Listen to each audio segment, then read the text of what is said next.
and welcome to today's class. Our topic today is solubility. So by the end of this class, we will know what solubility is and how to identify different types of solution in solubility. Okay, so let's go. So what is solubility? Solubility is the maximum amount of a solute that can dissolve in a given quantity of solvent at a specific temperature and pressure to form a saturated solution. Please take note of this. Solubility is the maximum amount of solute that can dissolve. What is the maximum?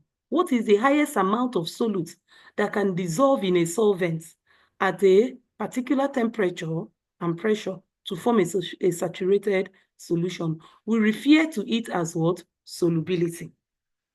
Now, it is important that you note that solubility varies with temperature, it varies with the pressure mostly for gases, and it also varies with the nature of the solute and the solvents that were involved.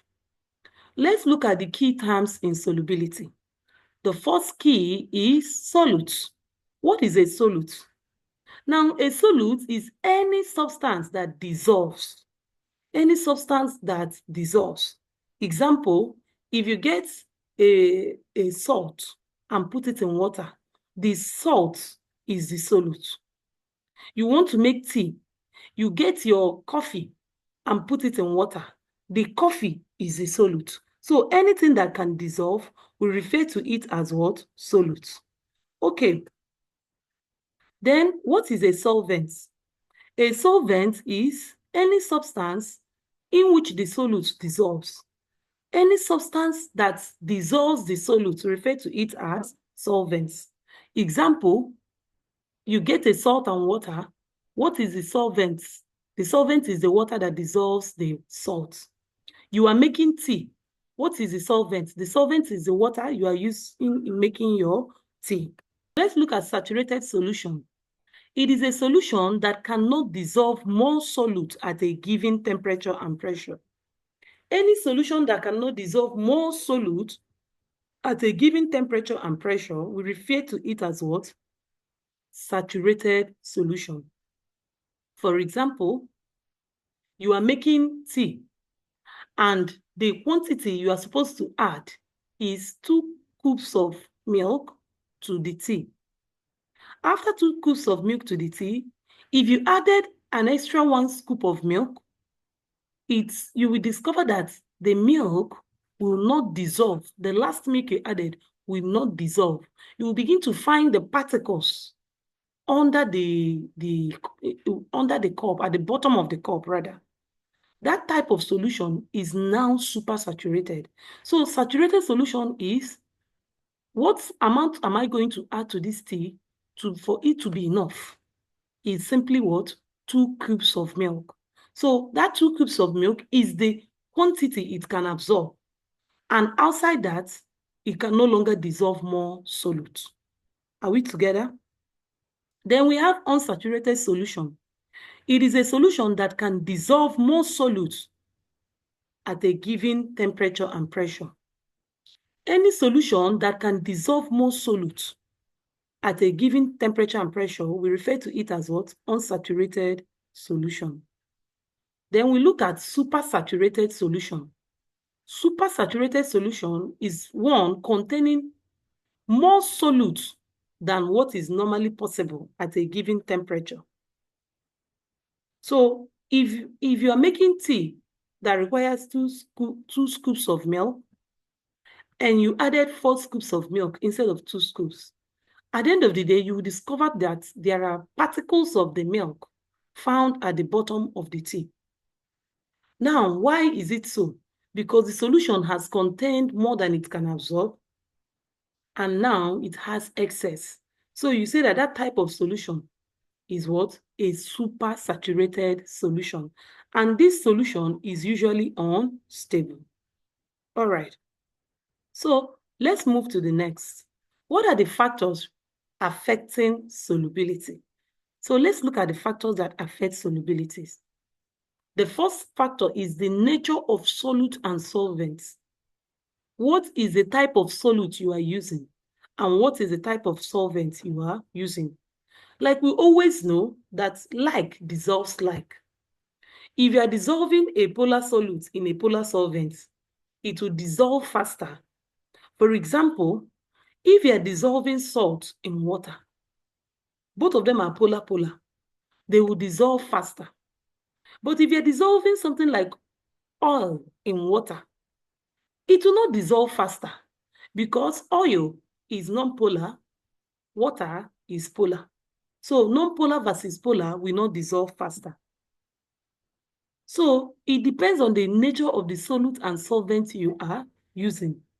So if you're using a polar solvent, it will dissolve faster in another polar solvent.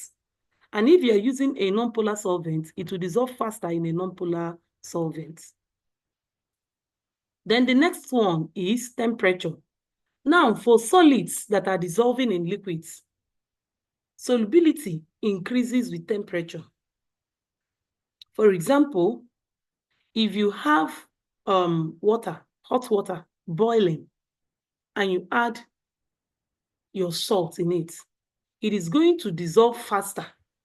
The salt is going to dissolve faster than if you add the salt in normal cold water. Similarly, for gases in liquids, the solubility decreases with increase in temperature. So that is to say that for solid in liquid, the higher the temperature, the higher the solubility.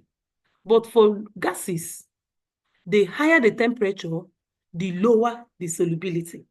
So please take note of this. Examiners, they love asking this type of question. Then the next factor that affects solubility is what? Pressure. For gases in liquids, solubility increases with pressure. So for temperature, solubility decreases with increase in temperature for gases. But when it comes to pressure, gases are mostly affected by pressure.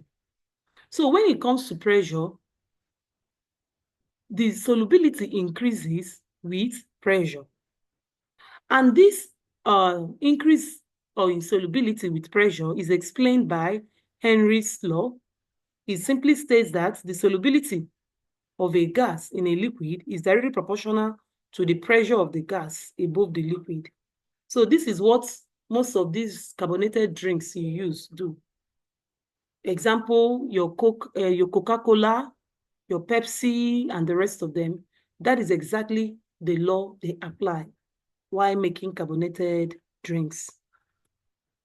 Another factor that affects solubility is the presence of other substances. Now, the solubility of one solute can be affected by the presence of another substance. For example, if you have in a cup of water, you added salt, and maybe you now want to add oil, or you added your common salt, you now want to add milk to it. The solubility of milk will not be as fast as it would be if you have only water and milk because of the presence of salt. So the presence of other substance can decrease or increase the solubility. In most cases, it actually decreases the solubility of the next substance that will be added. All right, so we've come to the end of today's class. In the next class, we will be solving calculations involving solubility. Please do well to subscribe to our channel and also invite your friends to do the same. Thank you very much for watching. Bye.